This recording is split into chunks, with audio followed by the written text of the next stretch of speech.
नवनियुक्त civil surgeon ने press वार्ता कर तीसरी लहर की तैयारियों के बारे में विस्तार से बताया। फरीदाबाद के नवनियुक्त सीएमओ डॉक्टर विनय गुप्ता ने आज प्रेस वार्ता के जरिए बताया कि शहर के लोगों को उच्च गुणवत्ता की चिकित्सा सुविधाएं उपलब्ध करवाना उनकी प्राथमिकता रहेगी। वहीं तीसरी लहर की आशंका को देखते हुए ज्यादा से ज्यादा लोगों को वैक्सीनेट करने का टारगेट रहेगा।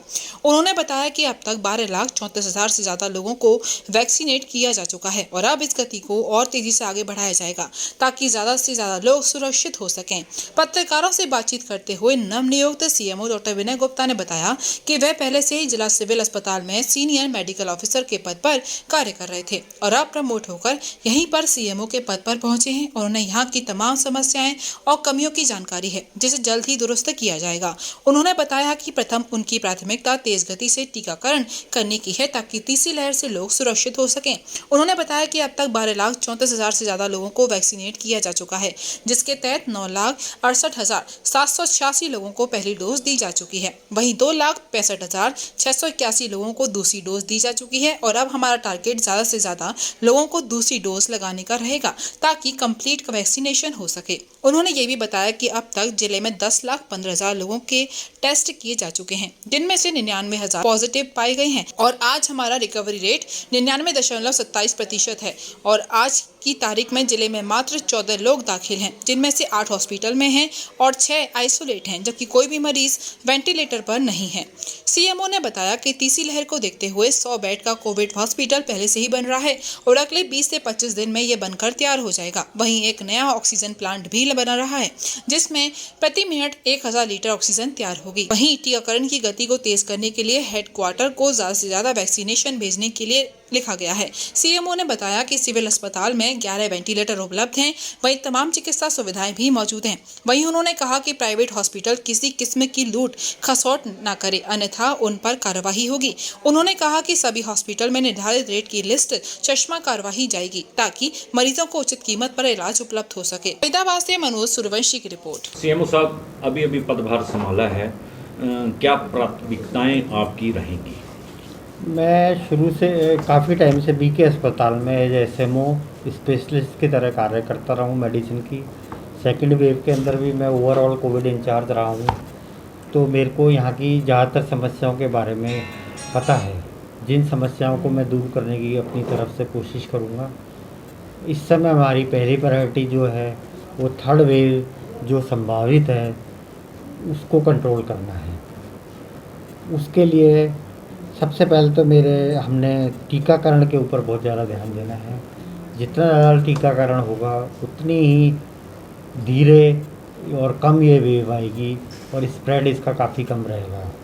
हमने अब तक 12,34,467 जनों को टीकाकरण किया है। इसमें से फर्स्ट और सेकंड डोज हमने जो लगाई है वो 9,68,786 फर्स्ट डोज और 2,65,681 सेकेंड डोज लगाई है। अब हमारा टारगेट है कि हम सेकेंड डोज को ज़्यादा से ज़्यादा लगाएं, जिससे कि हम कंप्लीट वैक्सीनेशन कर सकें और जो थर्ड वेव आती है उसके अंदर जो स्प्रेड ऑफ द डिजीज़ है वो कम से कम हो सके। यदि किसी मरीज़ को बीमारी होती भी है तो उसे हॉस्पिटलाइजेशन की ज़रूरत ना पड़े और वो जल्दी से जल्दी ठीक हो सके। दूसरी चीज़ें हमारी, हमने ज़्यादा से ज़्यादा टेस्टिंग कर रहे हैं। हमने अब तक लगभग 10,15,000 टेस्ट कर लिए हैं, उनमें से लगभग 99,000 हमारे पॉजिटिव आए हैं और हमारी बहुत सारी चीज़ें हैं जो काफ़ी अच्छी हैं। जो मार्कर्स हैं हमारे काफ़ी टाइम से शुरू से ही अच्छे चल रहे हैं। इन मार्करों के अंदर हमारी जो केस फर्टिलिटी रेट है वो केस फर्टिलिटी रेट 0.72% है, एक्टिव केस रेट 0.01% है, रिकवरी रेट 99.27% है, कुमुलेटिव सैंपल पॉजिटिव रेट 9.83 है, जो 10 से कम होने पर अच्छा समझा जाता है कि आपके अंडर कंट्रोल चल रहा है। टोटल पे 14 पेशेंट हमारे पास एडमिट हैं, 8 विभिन्न अस्पतालों में हैं और 6 आइसोलेशन पे हैं। कोई भी पेशेंट इस समय हमारा वेंटिलेटर पे नहीं है।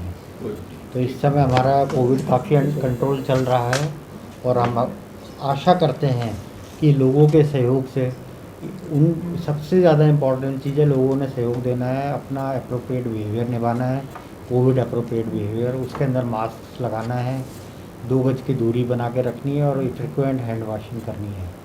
ये चीज़ें हमें लगातार करनी है, जिसको वैक्सीन लग गई है उसे भी, जिसे नहीं लगी है उसे भी, क्योंकि वैक्सीनेशन एक आपको प्रोटेक्ट करता है, सीवियरिटी आपकी कम कर देता है, लेकिन कोविड को प्रिवेंट करने के लिए, फैलने से रोकने के लिए हमें ये तीनों चीज़ें करनी पड़ेगी, जिससे कि हमारा कोविड फैले नहीं। सीएमओ साहब, ये 100 बेड का टाटा स्टील द्वारा जो हॉस्पिटल बनाया जा रहा है वो कब तक बनकर तैयार हो जाएगा और कब तक ये फैसिलिटी मिलनी शुरू हो जाएगी लोगों को? हमारे सारे के सारे कंटेनर आके यहाँ रख दिए गए हैं, लगभग 20 से 25 दिन के अंदर ये हमारा तैयार हो जाएगा। इसके अंदर टोटल 102 बेड हैं, लेकिन एक कमरा नर्सिंग स्टाफ को देने के कारण इसमें लगभग 96 बेड हमारे कार्यरत होंगे। इसके साथ हमारा एक ऑक्सीजन प्लांट भी लग रहा है 1000 लीटर पर मिनट ऑक्सीजन के हिसाब से, जिससे हमारे नेक्स्ट वेव के अंदर ऑक्सीजन की दिक्कत भी कम से कम होनी चाहिए।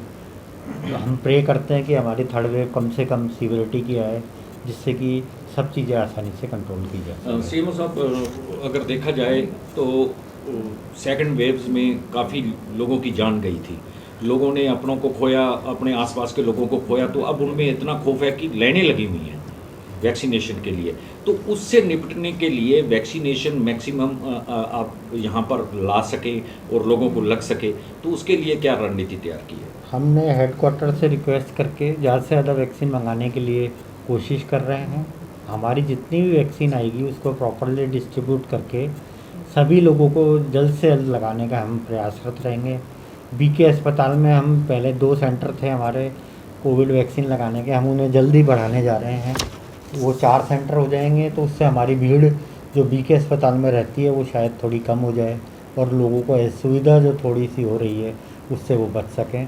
हम इसके लिए प्रयासरत हैं और हम प्रयास करते रहेंगे। सरकारी हॉस्पिटल में अपने कितने वेंटिलेटर उपलब्ध हैं इसमें? सरकारी हॉस्पिटल में इस समय हमारे पास 11 वेंटिलेटर अडल्ट के उपलब्ध हैं और हमारा जो आईसीयू है 11 बेड का है। इसके अलावा पीडियाट्रिक वार्ड के अंदर भी हमारे वेंटिलेटर उपलब्ध हैं। पीडियाट्रिक निक्कू पिक्कू ये सब चीज़ें हमारे पास उपलब्ध हैं और बेड भी हमारे पास लगभग 170 पीडियाट्रिक के बेड टोटल फरीदाबाद में एक्सक्लूसिवली उपलब्ध हैं। इसके अलावा बड़े हॉस्पिटल में थोड़े थोड़े से बेड हमारे पास उपलब्ध हैं, जो टोटल मिलाकर काफ़ी ज़्यादा क्वांटिटी के अंदर हैं और हमें लगता है कि हमें फ्यूचर में कोई भी दिक्कत नहीं आएगी। नंबर ऑफ पिक्कू बेड हमारे पास 9 हैं, निक्कू बेड 69 है, विथ ऑक्सीजन 71 बेड है, विदाउट ऑक्सीजन 69 है और हमारे पास 8 नियोनेटल वेंटिलेटर हैं और 1 पीडियाट्रिक वेंटिलेटर है। तो ये सब सुविधा हमने एक बात पूछना शुरू चाहूँगा, करी है। सेकेंड वेव के अंदर जो प्राइवेट अस्पतालों की लूट का कई मामले सामने आए, इसमें मुकदमा भी दर्ज किया कर उनके खिलाफ जांच चल रही है। दूसरा, एम्बुलेंस जो ड्राइवर थे या एम्बुलेंस चालक थे, उन्होंने भी अपने वजह से बहुत ज़्यादा मनचाहे रेट वसूल किए। अब की बार ऐसा ना हो, इसके लिए क्या इंतजाम किया? इसके लिए अभी हम डीसी साहब के साथ एक मीटिंग करके सब चीज़ों को कंट्रोल करने की कोशिश करेंगे। हॉस्पिटल के अंदर सारी रेटें डिस्प्ले करेंगे कि हर पेशेंट का पर डे का आईसीयू का इतना खर्चा होगा, ऑक्सीजन बेड का इतना होगा, बिना ऑक्सीजन वाले बेड का इतना होगा। उसके बाद यदि उससे कोई भी ज़्यादा आपसे वसूल करेगा, किसी भी पेशेंट से वसूल करेगा, तो हमारे पास शिकायत करेंगे। हम डीसी साहब के नेतृत्व में उनकी सहायता से एक कमेटी बनाएंगे और इमीडिएट स्ट्रिक्ट एक्शन लेंगे, जिससे कि वो लूट ना सके। पिछली लहर के अंदर भी कई शिकायतें आई थी और कई लोगों को रिफंड भी हुआ पैसा, तो इससे भी सबक लेना चाहिए प्राइवेट हॉस्पिटल्स को। सब हॉस्पिटल को सबक लेना चाहिए कि इस तरह अननेसरी इतने ख़राब दहशत के माहौल में लोगों से लूटपाट न की जाए और अपनी डिस्प्ले रेट के हिसाब से ही सब जनों से पैसे लिए जाएं। और सब पॉजिटिव न्यूज़ हम सबका कर्तव्य है, मीडिया का भी, हमारा भी और सब जनों का कर्तव्य है कि हम पॉजिटिव न्यूज़ दें, क्योंकि नेगेटिविटी वैसे ही बहुत ज़्यादा फैली हुई है, लोग वैसे ही डिप्रेशन में हैं, परेशान हैं। तो हम आज प्रण लेते हैं कि हम सब पॉजिटिव न्यूज़ देने की कोशिश करेंगे और जो नेगेटिविटी है लोगों के बीच में उसे कम से कम करने की कोशिश करेंगे। अंत में सीएमओ साहब, फरीदाबाद के लोगों को क्या कहना चाहेंगे कि उनके लिए आपका हॉस्पिटल, आपका स्टाफ किस तरह उपलब्ध रहेगा? हमारा अस्पताल सब लोगों के लिए 24 घंटे उपलब्ध रहेगा। जब भी उन्हें कोई परेशानी हो हम एक टीम बना देंगे, मेरी अलावा और हमारे डिप्टी सीएमओज़ का नंबर भी सभी लोगों को उपलब्ध रहेगा। कभी भी कोई परेशानी होती है तो वो फ़ोन पे हमसे कांटेक्ट करके अपनी परेशानी का निवारण कर सकते हैं और हम तत्पर रहेंगे कि लोगों की जितनी ज़्यादा सेवा कर सकें उतनी सेवा करेंगे, जिससे कि बीमारी का खौफ लोगों के दिल से निकल जाए। ठीक, थैंक यू वेरी मच। 25 वर्षों से आपकी सेवा में अशोक इन्वर्टर अपनी बेहतर सर्विस और उच्च क्वालिटी की बैटरी के लिए प्रसिद्ध अशोक इन्वर्टर, मसानी रोड, मथुरा।